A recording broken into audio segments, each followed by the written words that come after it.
मैं सब लोगों से एक बार रिक्वेस्ट करूंगा कि अपनी जगह ले लें पहले, प्लीज। ये सब लोग प्लीज, आप लोग सारे जगह लें प्लीज।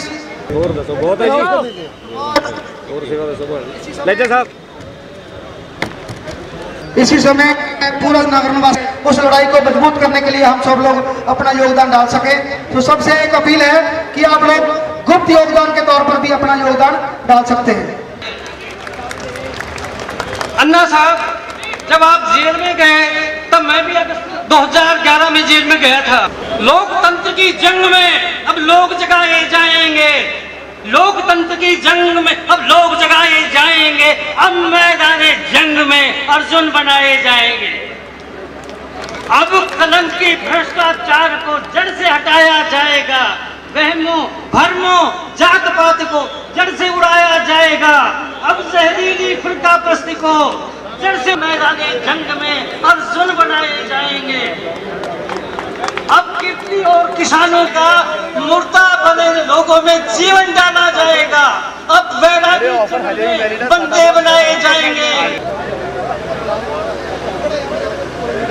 आम जनता के दिलों की धड़कन श्री अन्ना हजारे जी, साबिक आर्मी चीफ, मोहतरम जनाब चौथी दुनिया के चीफ एडिटर एवं इस मुहिम में अपना भरपूर योगदान देते हुए कलम के सिपाही संतोष भारतीय जी,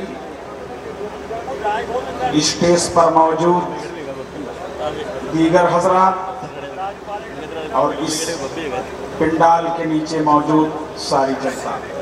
आज हम लोगों के आने का जो मकसद है, इस जनतंत्र मोर्चे के झंडे के तले जनतंत्र यात्रा का जो आगाज किया गया है, जो शुरुआत की गई है, उसका मकसद वो ये है कि हिंदुस्तान की आम जनता, हिंदुस्तान का आम गरीब आदमी जो तराह तराह कर रहा है,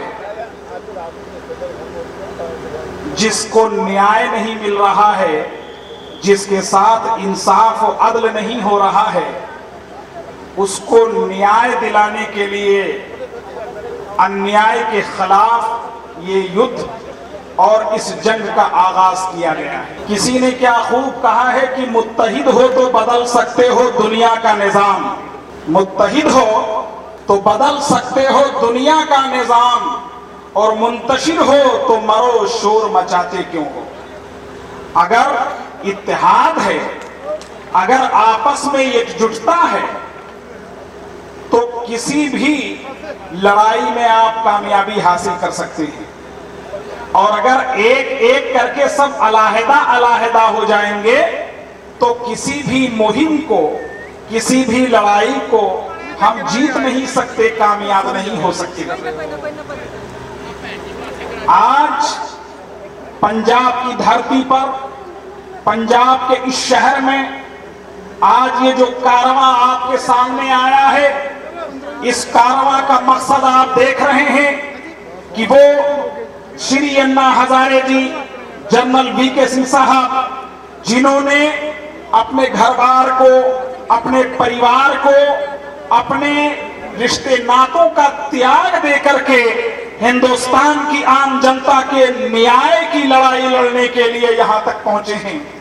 अगर इस पंजाब की धरती से आवाज बुलंद होती है तो हिंदुस्तान का हर प्रांत आपको सलामी देगा कि पंजाब की सरजमीन से इस मुहिम का आगाज किया गया, इस युद्ध की शुरुआत की गई। और वो पंजाब की धरती ऐसी है कि अगर देश पर आम का मामला आया, देश की शान का मामला आया, देश की मर्यादा का मामला आया, देश की मान का मामला आया, तो सबसे पहले पंजाब के योद्धा, पंजाब के बहादुर, पंजाब के शेर उठ खड़े हुए हैं, अपने सर को कलम करा दिया, मगर हिंदुस्तान के लिए किसी के सर को झुकने नहीं दिया।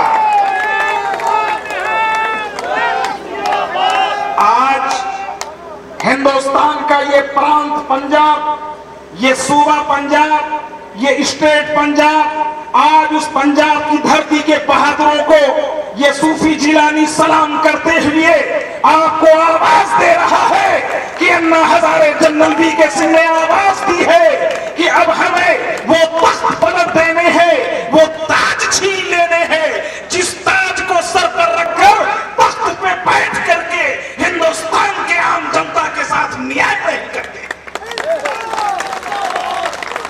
मैं आपको बताना चाहूंगा, और दूसरी चीज ये कि क्या ही अच्छा होगा, वो बहुत ही बेहतर दिन होगा।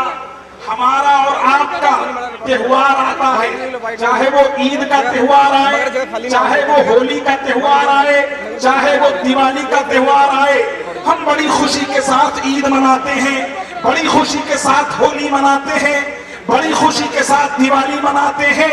मगर मैं आपको बताना चाहूंगा कि अन्ना हजारे जी का जो मिशन है, जनरल वीके सिंह का जो मिशन है कि हमारी ईद, हमारा त्योहार होली, हमारी दिवाली उस दिन होगी जब हिंदुस्तान का एक एक गरीब ये कह उठेगा कि अन्ना जनरल ने जो आवाज दी, उस आवाज के बाद हमें न्याय मिलने लगा, हमें इंसाफ मिलने लगा, हमें हमारे साथ अदल होने लगा। आज हमें आपकी जरूरत है, आपको इन सब की जरूरत है। अगर ये दोनों जरूरतें एक साथ हो गई तो ये जो भ्रष्टाचार फैला हुआ है, ये जो न्याय नहीं हो पाता है, ये जो इंसाफ नहीं हो पाता है हमारे और आपके साथ, वो दिन दूर नहीं है कि जब आप अन्ना हजारे जनरल का नाम लेकर के खड़े होंगे किसी भी डिपार्टमेंट के दरवाजे के सामने, तो वो कहेगा ये वो है जो देश की एक नई लड़ाई लड़ चुके हैं। इनके साथ इंसाफ होना चाहिए, इनके साथ न्याय होना चाहिए। आपको बताना चाहूंगा कि आज वक्त का तकाजा है, समय की पुकार है, और मैं आपके साथ साथ मैं उन हजरात से भी कहना चाहूंगा जो हमारे साथ अन्ना हजारे जी की सिक्योरिटी में चल रहे हैं, चाहे वो ब्लैक कमांडो हो, चाहे पुलिस का महकमा हो। आप सबसे पहले, पुलिस बाद में है, इस धरती के पुत्र पहले है, इस देश के सपूत पहले है। माना कि आपके पास सीने पर, आपके जो है बदन पर, आपके जिस्म पर पुलिस का यूनिफॉर्म है, मगर उससे पहले आपके मन के अंदर वो देश है कि हम हिंदुस्तान के वासी हैं।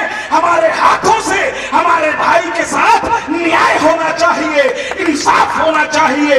अन्ना हजारे जी का मिशन खाली ये जनता के लिए नहीं है, पुलिस डिपार्टमेंट के लिए भी है, ब्लैक कमांडो के लिए भी है, IAS IPS के लिए भी है, डॉक्टर्स इंजीनियर्स के लिए है, पढ़े लिखों के लिए भी है, और जो नहीं पढ़े लिखे हैं उनके लिए भी है।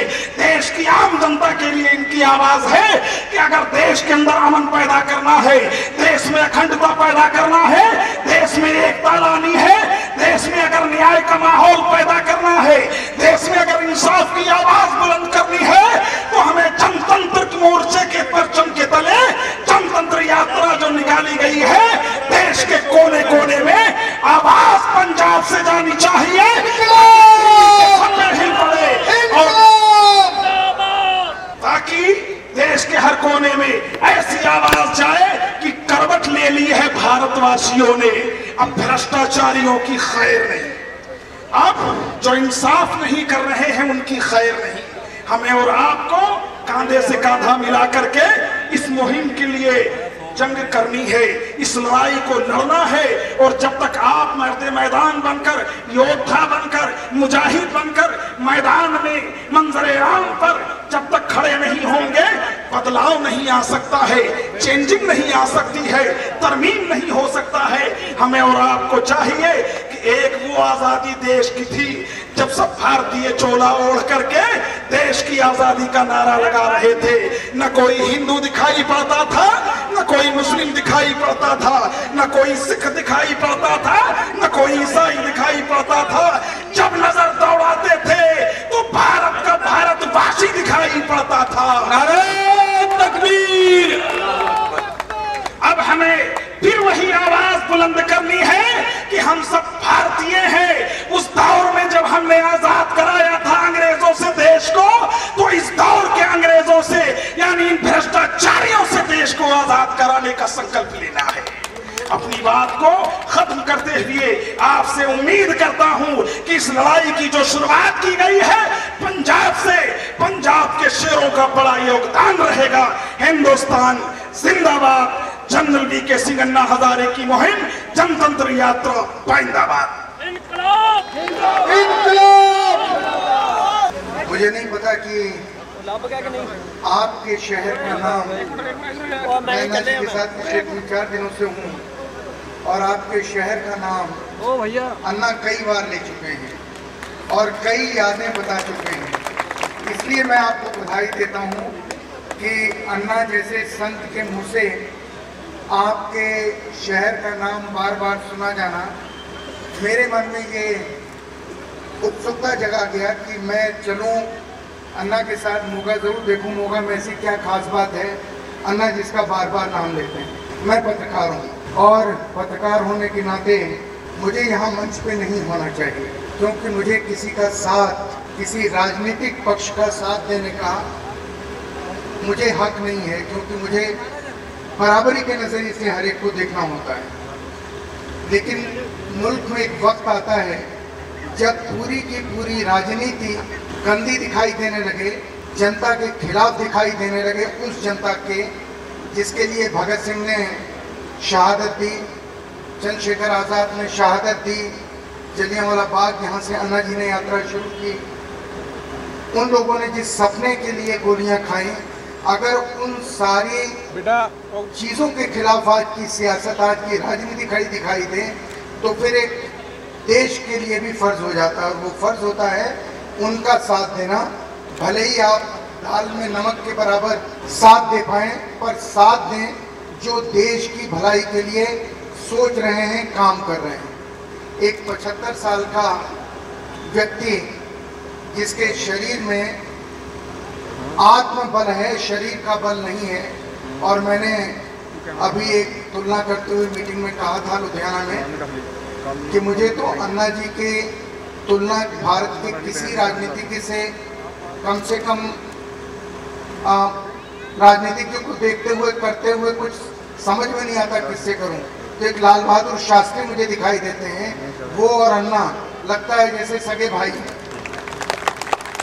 जिस तरह से लाल बहादुर शास्त्री ने इस देश को अमेरिका के खिलाफ खड़ा कर दिया था और उस समय इस देश में अन्न नहीं होता था, सड़ा हुआ गेहूं अमेरिका से आता था, लाल बहादुर शास्त्री ने इस देश को महीनों तक एक समय उपवास करने की प्रेरणा दी और सारे देश ने एक समय उपवास रखा, क्योंकि वो देश की शान का, देश की आन का समझौता नहीं करना चाहते थे।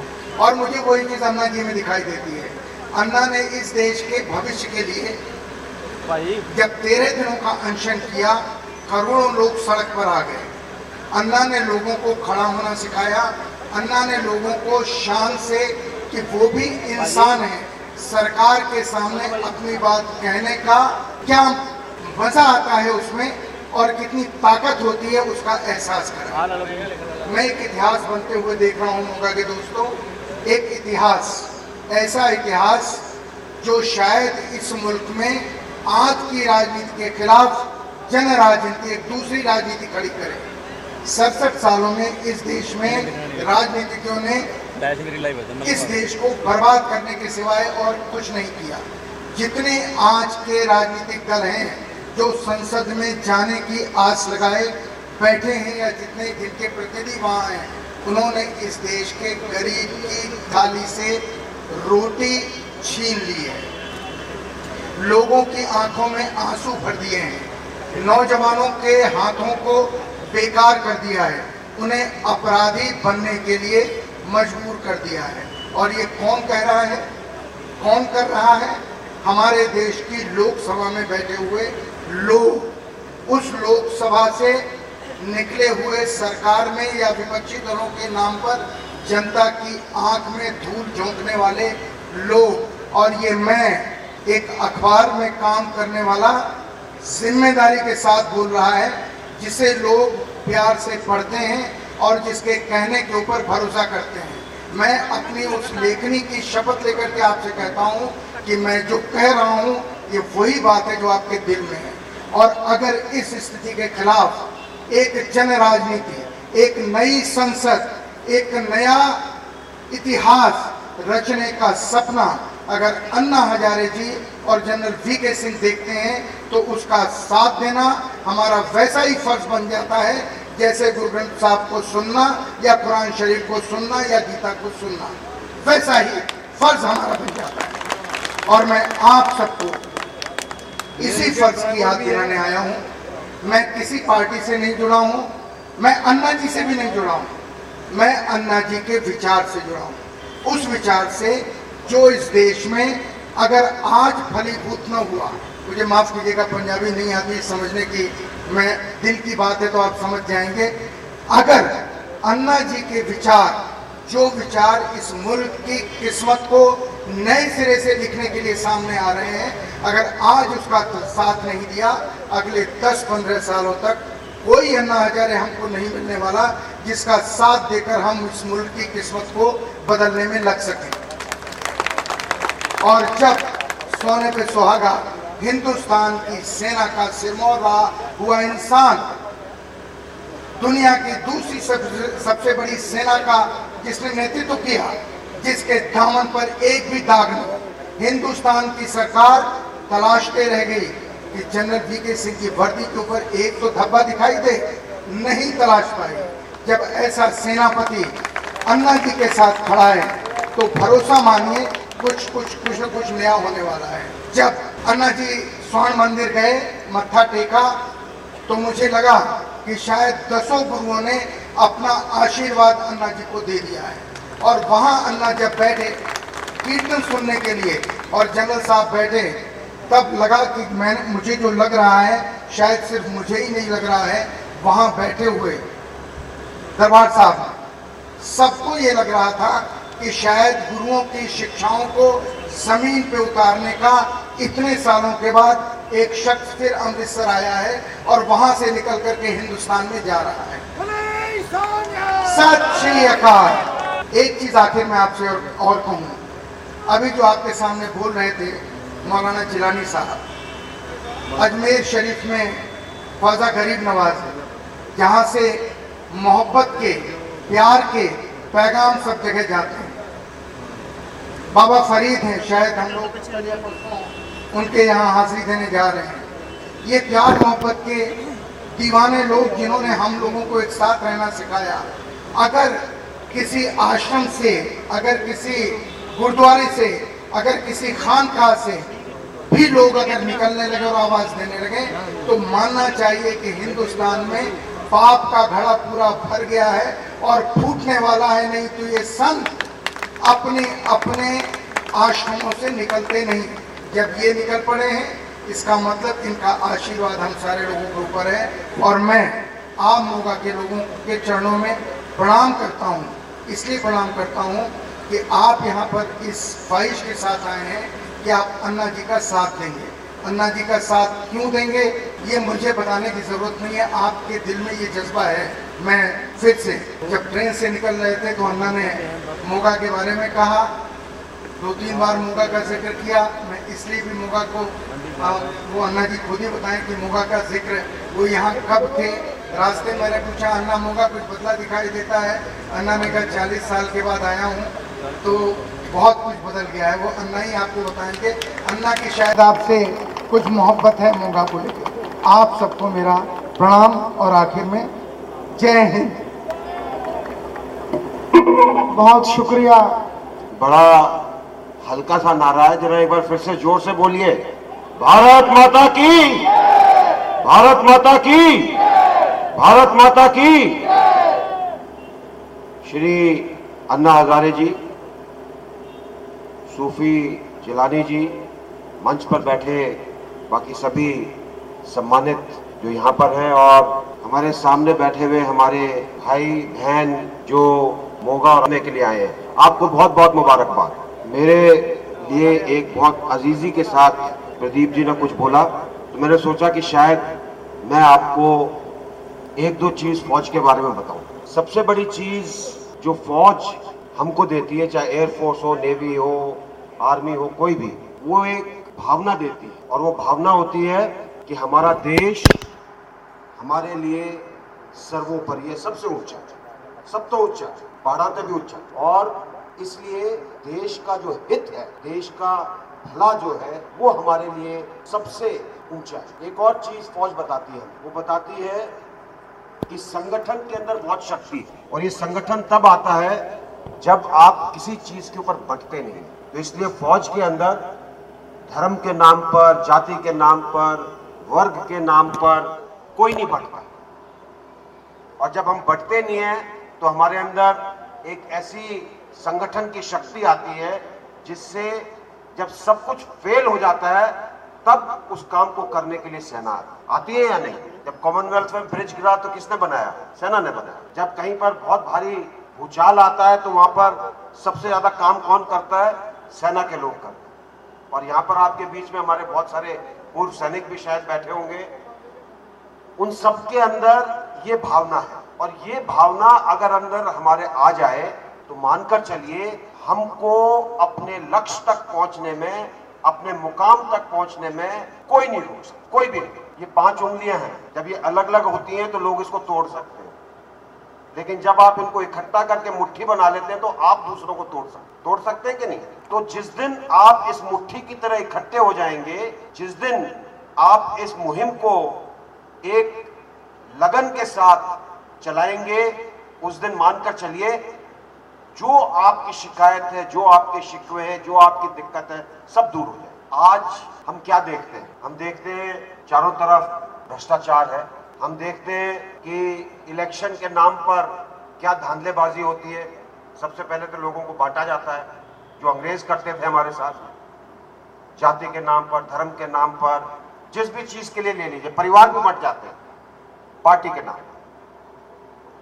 अब तो गांवों की हालत यह है कि गांव के अंदर जहां पहले कहते थे कि बड़ी सुखमय जिंदगी बीतती है, आज एक दूसरे को देखकर लोग खुश नहीं है क्योंकि पार्टी के नाम पर बंट गए। इसके अलावा बेरोजगारी, एक तरफ तो बेरोजगारी है, दूसरी तरफ हमारी शिक्षा की नीतियां ऐसी हैं कि उसमें आपको डिग्री तो मिल जाती है पर काम नहीं मिलता। 65 सालों के अंदर इस राजनीतिक तंत्र ने हमको वो दिया है जिससे हर आधे घंटे में एक किसान देश के अंदर आत्महत्या कर, और इतने घोटाले दिए हैं। किसी ने मुझे एक संख्या भेजी थी, 1,76,000 करोड़।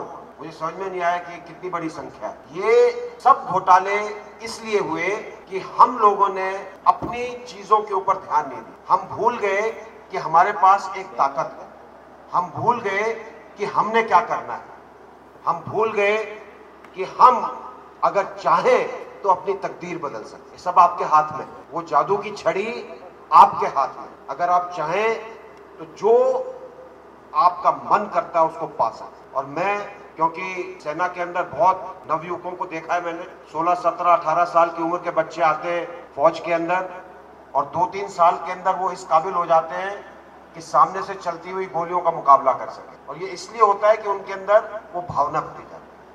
तो हमारे जो युवा वर्ग है उसके अंदर बहुत काबिलियत है, लेकिन सिर्फ उसको एक दिशा देने की, और ये दिशा तभी आएगी जब आप इस चीज को पहचानेंगे कि आप वो सब कुछ कर सकते हैं जो आप चाहते हैं। एक चीज का मैं आपको विश्वास दिलाता हूं, एक समयबद्ध सीमा के अंदर, एक टाइम के अंदर हम बेरोजगारी हटा सकते हैं। हम हर घर के अंदर कम से कम 20 घंटे बिजली ला सकते हैं। हम शिक्षा की नीति ऐसी बना सकते हैं जिससे सबको फायदा हो। आपको मैं बताना चाहूंगा कि बाहर के जो देश हैं उनके अंदर शिक्षा की नीति ऐसी है कि 80% लोग जो पढ़ते हैं उनको व्यावसायिक ट्रेनिंग दी जाती है, वोकेशनल ट्रेनिंग दी जाती है, वोकेशनल स्किल दी जाती है। हमारे यहाँ सिर्फ 2.5% लोगों को ये ट्रेनिंग मिलती है। इसलिए हम डिग्री ले लेते हैं लेकिन काम नहीं मिलता, क्योंकि हमारे पास वो स्किल नहीं। हमारे यहाँ से जो बच्चे बाहर पढ़ने जाते हैं, आपके भी कुछ या आपके दोस्तों के कुछ बच्चे होंगे जो बाहर पढ़ने गए हैं, हम 50,000 करोड़ रुपए बाहर के देशों को देते हैं अपने बच्चों को पढ़ाने के। और अगर इस पैसे को हम अपने देश में लगा लें तो कम से कम 20 IIT और 20 IIM एक साल के अंदर खड़ी कर सकते। तो कहीं पे तो कमी है, और इस कमी का क्या इलाज है? इस कमी का इलाज है कि आपने इकट्ठा होकर आपने बाकी लोगों को जोड़कर आपने निश्चय करके आपने संकल्प लेकर मुहिम के अंदर चलना है ताकि हम पूरी व्यवस्था के अंदर परिवर्तन कर सकें। बात सिर्फ एक चीज की नहीं, कई चीजों की। और जब तक हम इन सब चीजों को नहीं ठीक करेंगे, जिसके अंदर इलेक्शन का सिस्टम है, जिसके अंदर शिक्षा है, जिसके अंदर किस तरीके से उम्मीदवार जो चुने जाते हैं उसका तरीका है, किस तरीके से हमारे जो खेतियार लोग हैं, जो किसान हैं, मजदूर हैं, उनका क्या किया जाए, किस तरीके से उनकी देखभाल की जाए ताकि उनको अपनी लागत जो लगी है उससे ऊपर कुछ मिल सके। किसान 6 महीने के बाद फसल लेता है, किस तरीके से हम अपना जो अनाज उगाते हैं, जो फल उगाते हैं, जो सब्जियां उगाते हैं, कैसे उसको बचा सके।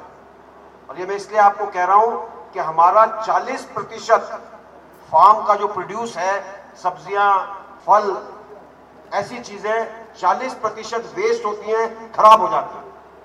अगर हम इस 40% को बचा लें तो पता नहीं हम क्या कर सकते हैं। इसी तरीके से हमारा अनाज है, सड़ जाता है, आदमी तक नहीं पहुंचता। ये सब करने के लिए हमने इकट्ठा होना पड़ेगा, हमको एक साथ मिलकर कंधे से कंधे मिलाकर चलना पड़ेगा।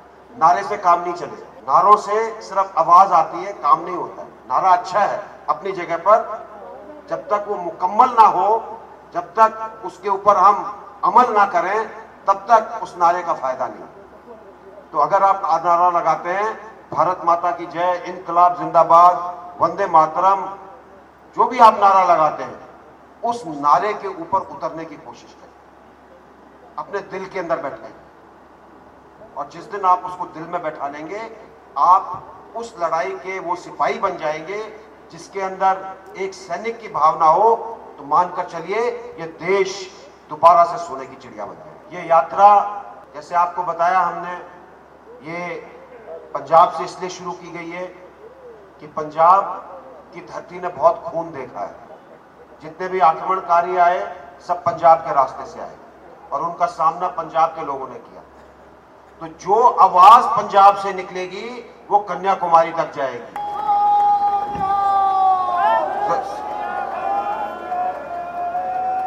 एक बार फिर से बोलिए, बोले सोनिया। तो ये आवाज बहुत दूर तक जानी चाहिए।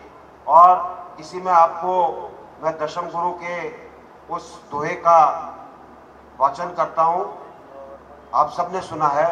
उन्होंने कहा था, देहे शिवाय वर मोहे ए, शुभ कर्मन ते कबहू न टरो, जब जाए लड़ो अरिसो रण में, निश्चय कर अपनी जीत करो।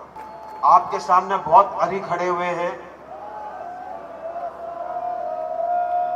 देश के अंदर बहुत दुश्मन हैं अंदरूनी, क्योंकि जब भी देश हारा है अंदरूनी दुश्मनों से हारा है, बाहर के दुश्मन से नहीं हारा कभी भी। जब तक अंदरूनी लोगों ने अपने देश को खोखला नहीं कर दिया तब तक हम नहीं हारे।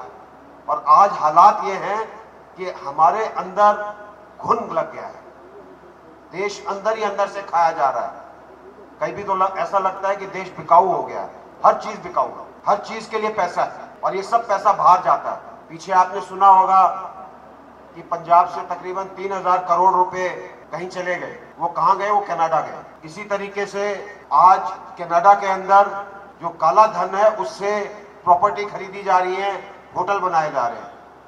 आपका पैसा है और अगर आप चाहते हैं कि ये पैसा वापस आके आपकी भलाई के लिए लगे तो आपको आज के जो राजनीतिक तंत्र है उसके अंदर बदलाव लाना पड़ेगा, उसके अंदर चेंज लाना पड़ेगा, उसके अंदर तब्दीली लानी पड़ेगी। और ये तभी होगा जब हम सब व्यवस्था परिवर्तन। तो मेरे साथ इस संकल्प को आप लीजिए कि हमने बदलाव लाना है, हमने परिवर्तन लाना है, हमने तब्दीली लानी है।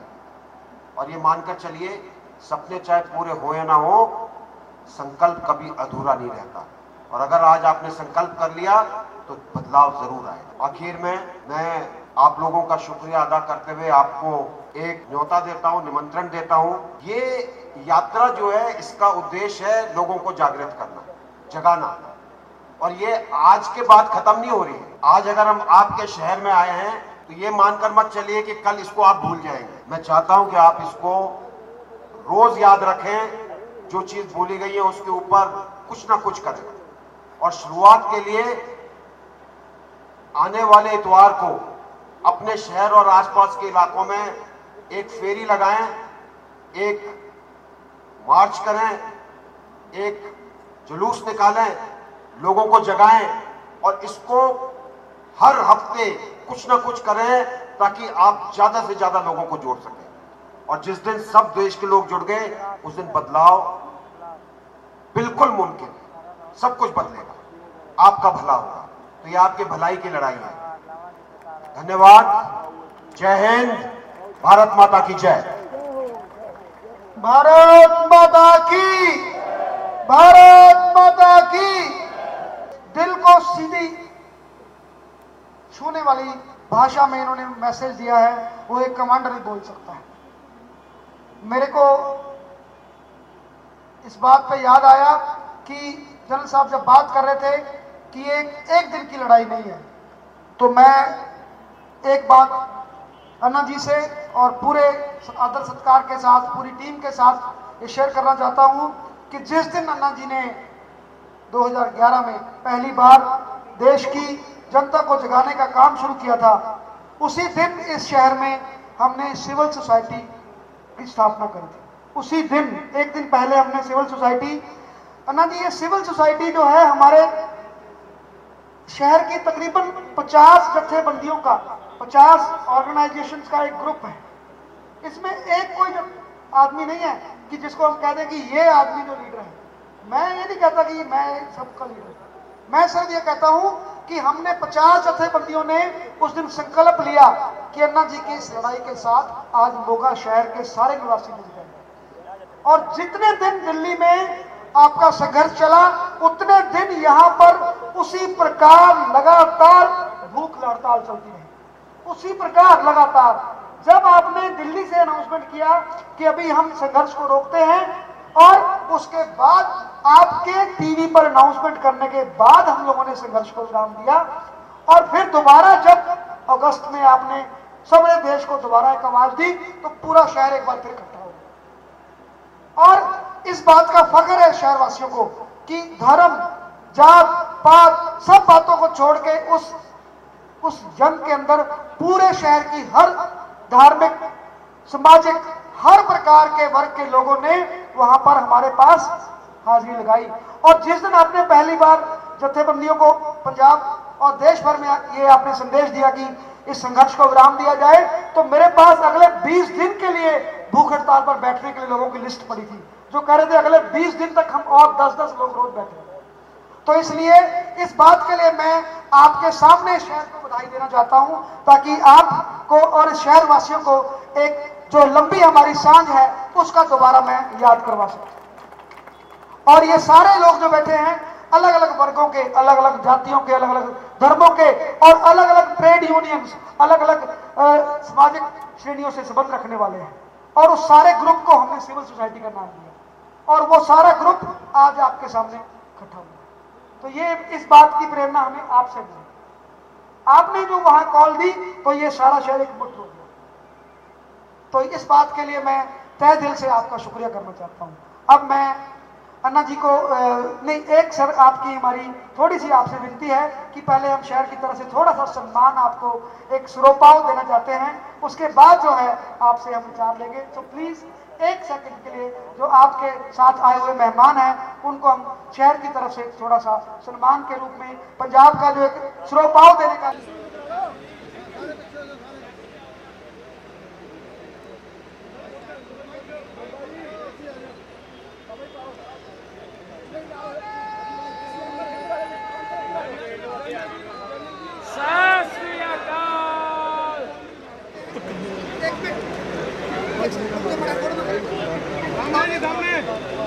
सामने देखो प्लीज। भारतीय जी, सभी आदरणीय व्यक्ति, भाइयों और बहनों, ये मैं अभी बोल रहा था उधर, कैमरे की बड़ी गड़बड़ है। बहुत लोगों को लगता है फोटो आना चाहिए।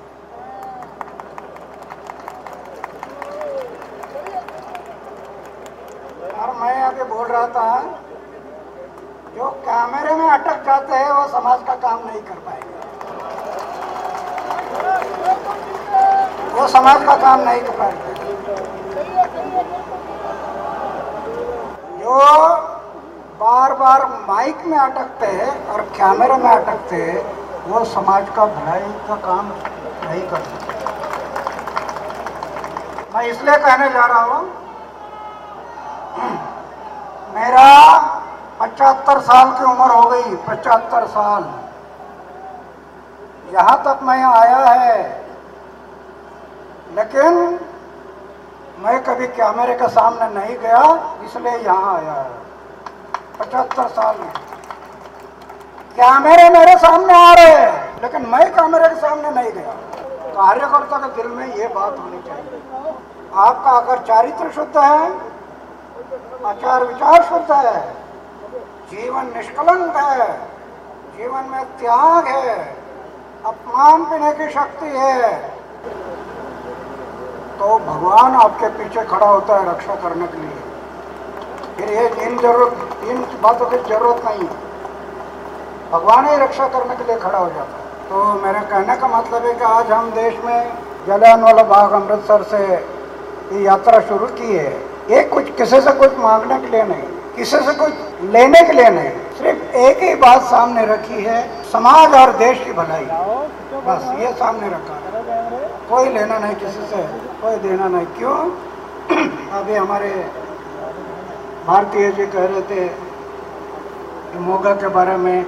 मैं मोगा में आता था 1965, भारत पाकिस्तान की लड़ाई हुई, वहाँ उस टाइम पर यहाँ एक स्टोर बनाया था 65 में, तब मैं आता था। और तभी मुझे पंजाब की भूमि से एक प्रेरणा मिली, शक्ति मिली। क्या मिली?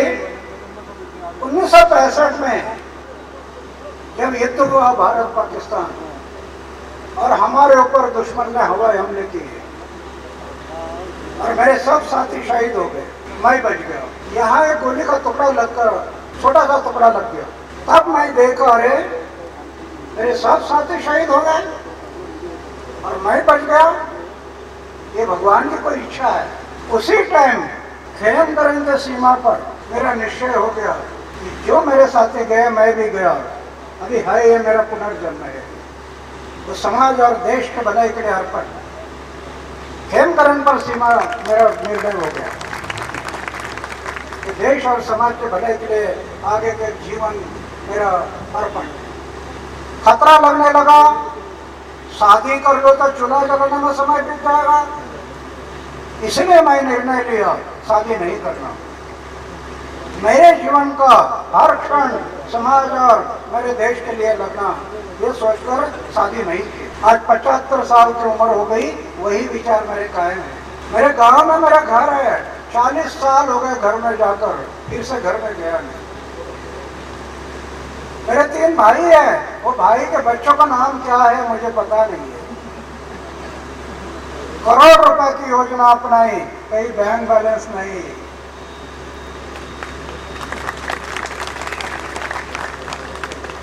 राष्ट्रपति ने पद्मश्री, पद्म भूषण, अमेरिका, दक्षिण कोरिया, कहाँ अवार्ड मिले।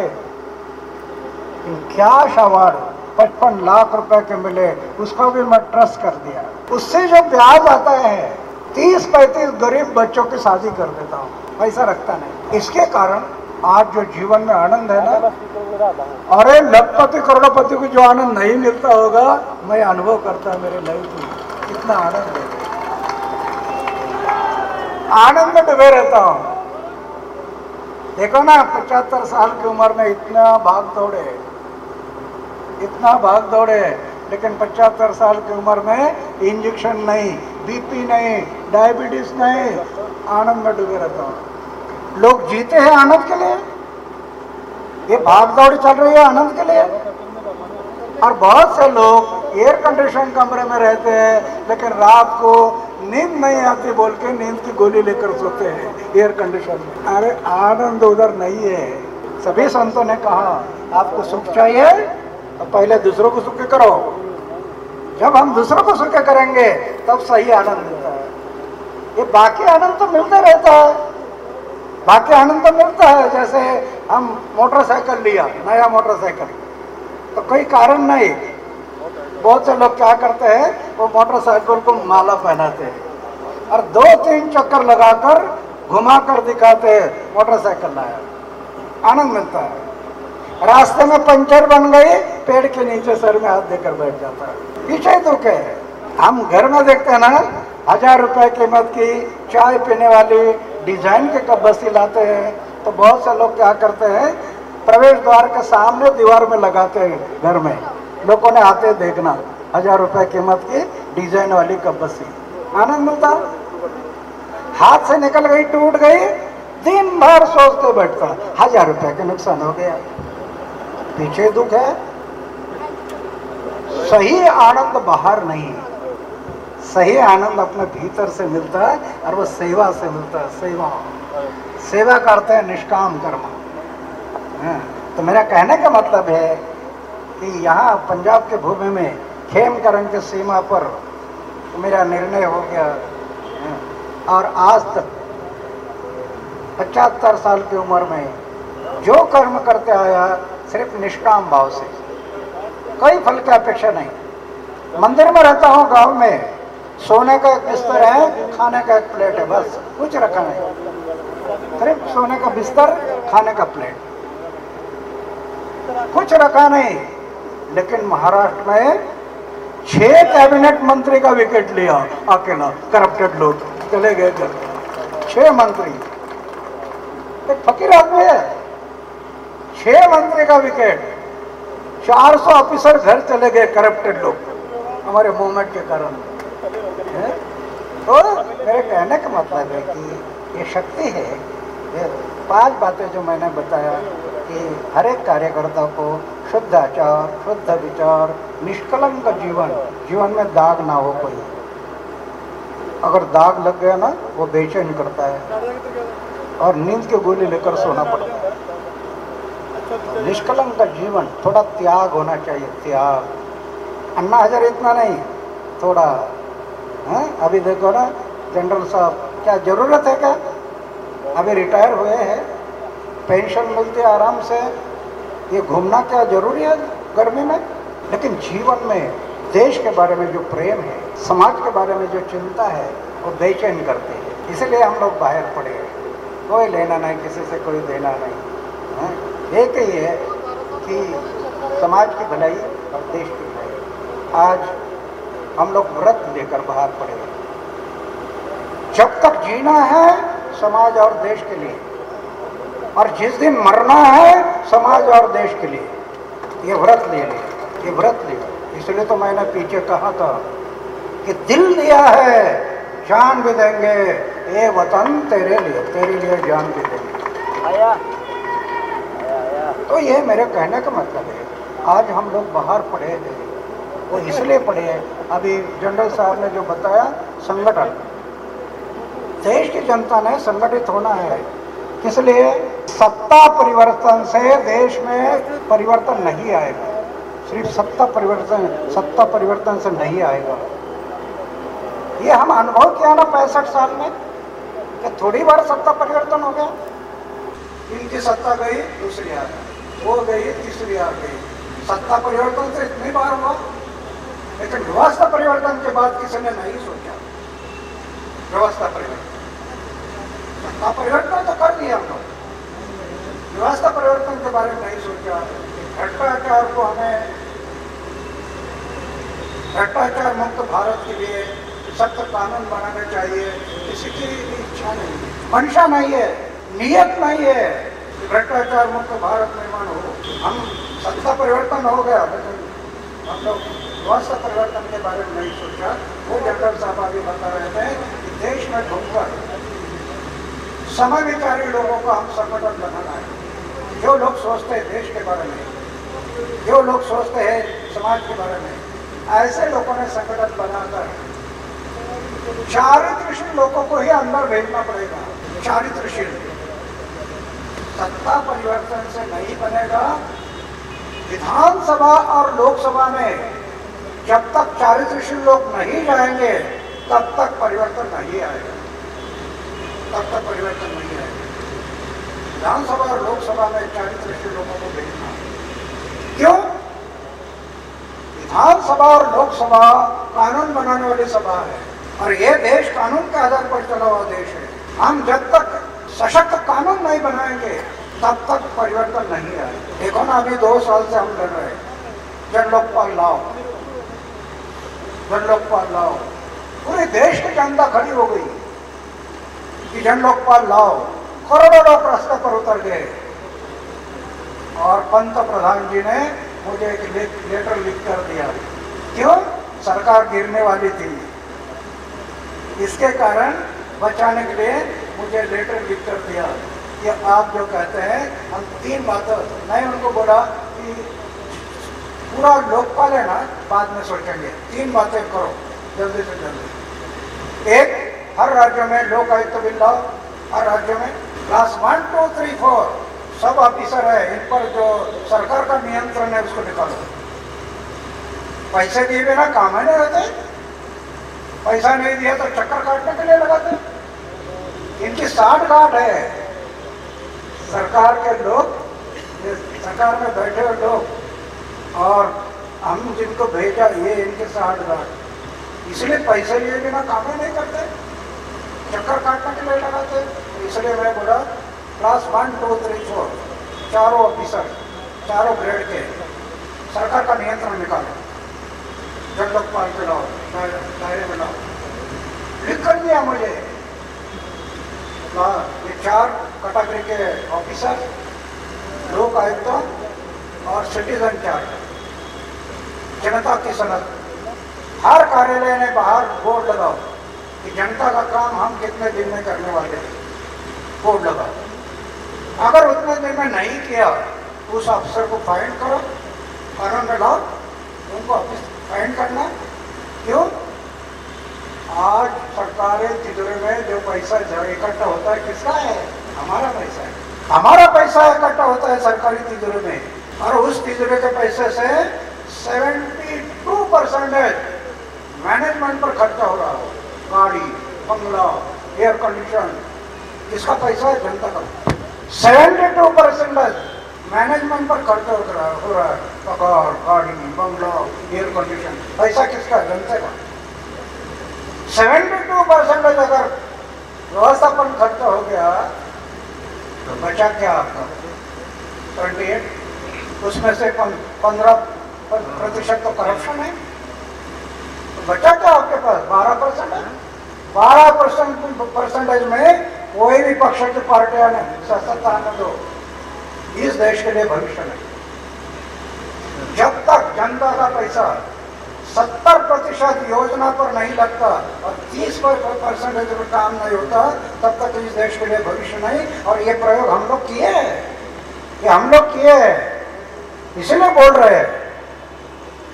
हम लोग क्यों? गांधी जी बोलते थे देश बदलने के लिए गांव बदलना चाहिए। हम लोग गांव बदलने का प्रयोग कई जगह पर किया। जिस गांव में 40 शराब की भट्टी थी, आज उस गांव में बीड़ी, सिगरेट, खैनी बिक्री के लिए नहीं। 40 शराब की भट्टी, बीड़ी नहीं, सिगरेट नहीं, खैनी। ये परिवर्तन हो सकता है। जिस गांव में 80% लोग भूखे थे, कुछ नहीं किया, बारिश का पानी का बूंद न बूंद को रोका, रिचार्जिंग किया, अंडरग्राउंड वाटर टेबल को बढ़ाया। और जिस गांव में 300 एकड़ जमीन के लिए एक फसल के लिए पानी नहीं मिलता था, आज 1500 एकड़ जमीन में 2 फसल के लिए पानी दे रहे। ये काम हमें करना है।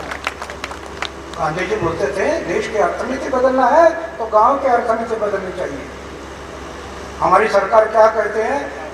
देश की अर्थनीति बदलना ना, विदेशी कंपनियों को बुलाना पड़ेगा, ये नीति है। और गांधी जी बोलते थे जब तक देश की अर्थनीति बदलना तो गांव की अर्थनीति बदलना। ये तो हम लोग प्रयोग किए और आज भी सक्सेस है।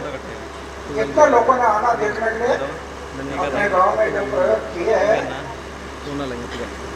8 साल में 6 लाख लोग आ गए, 6 लाख देश बच्चे स्टडी करने। मेरा कहने का मतलब ये है कि हमें इस देश को बदलने के लिए ये इन दोनों बातों को देखना है। डेवलपमेंट को गति देना है और डेवलपमेंट में जो कॉर्पोरेशन करप्शन का उसको भी रोकना है। ये दोनों कामें जब तक नहीं करेंगे तब तक ये देश के लिए भविष्य नहीं। इसलिए एक तो रूरल डेवलपमेंट का काम हाथ में लिया है, अभी करप्शन का भी काम हाथ में लिया है।